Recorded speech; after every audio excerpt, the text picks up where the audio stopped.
Paper leak मामले पर आना चाहेंगे। राहत भरी खबर ये है कि अब कुछ और पोस्ट कोर्स पर यहाँ जांच पूरी हो गई है। जो उपकरण और दस्तावेज पहुंचाए गए थे फॉरेंसिक लैब में, उनकी पूरी जांच कर विजिलेंस को रिपोर्ट सौंप दी गई है। हालांकि काफ़ी समय इसमें लग गया है, लेकिन इससे पहले देखिए अपडेट हमने आपको ये दी थी कि कुल ये 38 पोस्ट कोड है, जिसमें से 22 की जांच पूरी हो गई थी और इसकी रिपोर्ट भी सबमिट कर दी गई थी विजिलेंस को। लेकिन क्या आप जानते हैं, अब JOAIT के जितने भी पोस्ट कोड्स हैं उन सब पर भी जाँच पूरी हो गई है।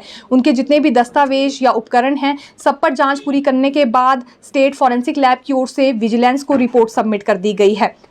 राहत भरी खबर। और दूसरी बड़ी बात यह है कि JOAIT पोस्ट कोर्स के अलावा जो पोस्ट कोड 980 है ड्राइंग मास्टर का, इस पर भी जांच पूरी हो चुकी है और ये रिपोर्ट भी सबमिट कर दी गई है विजिलेंस को। क्योंकि इस बारे में बार बार हमारे पास क्वेरी आ रही थी कि 980 की रिपोर्ट दी गई है या नहीं दी गई है, तो 980 की रिपोर्ट भी देखिए सबमिट हो चुकी है। अब कुछ एक चुनिंदा पोस्ट कोड्स यहाँ रह गए हैं, उस पर भी जल्दी ही जांच पूरी कर ली जाएगी।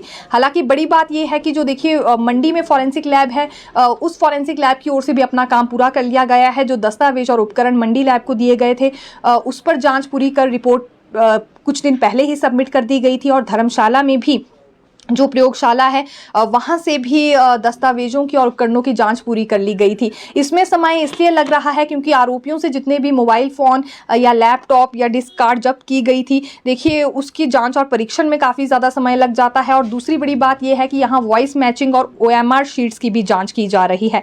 लेकिन जैसे जैसे जाँच पूरी हो रही है, जिस भी पोस्ट कोड को लेकर उसकी रिपोर्ट तुरंत प्रभाव से विजिलेंस को दी जा रही है।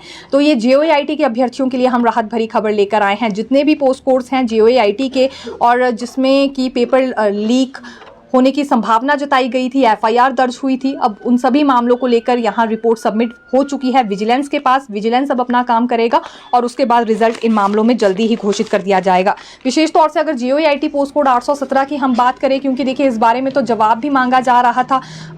यहाँ सरकार की ओर से ये कार्मिक विभाग ने विधि विभाग को फाइल भेजी थी, जिसमें वो ओपिनियन लेना चाह रहे थे कि एक और तो देखिए सुप्रीम कोर्ट का इसमें डिसीजन आ गया है और दूसरी बड़ी बात FIR भी दर्ज है। तो दोनों मामलों को देखते हुए कैसे इसमें रिजल्ट घोषित कर दिया जा सकता है। तो जल्दी अब ये रास्ता भी निकल आएगा, क्योंकि पहले इंतजार यहाँ फॉरेंसिक लैब की रिपोर्ट का ही हो रहा था। और JOAIT के सभी पोस्ट कोड्स को लेकर ये राहत भरी खबर है कि रिपोर्ट अब सबमिट कर दी गई है विजिलेंस को, सभी उपकरणों की और दस्तावेजों की जाँच करने के बाद।